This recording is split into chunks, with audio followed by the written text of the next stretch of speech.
What's going on, guys? Sleepy Max here again. So this is another little bike check. So last time I did a video, I don't think we had the tyres, new 2 tuner tyres, the sprocket, chain, all the grips. So basically we got everything else new, and the forks, and not forks, sorry, the pegs. The 2 new salt pegs. You can't, you can't see it. 2 Colony grips, the burgundy, red and black. Also got the new Fit Black things, wheels to match the bars. Grips, yeah, same thing. Got the Snafu oil slicked or neochrome, whatever you want to call it, sprocket. I think it's a 25 tooth or 22 tooth. Yeah, new hubcaps. Skull, got for Christmas, awesome. And last but not least, I also got new hubcaps.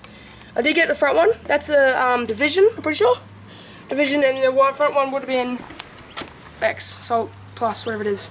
But yeah, that's another little bike check from Sleepy Max. If you did enjoy the video, please leave a like and subscribe for more videos. Thank you.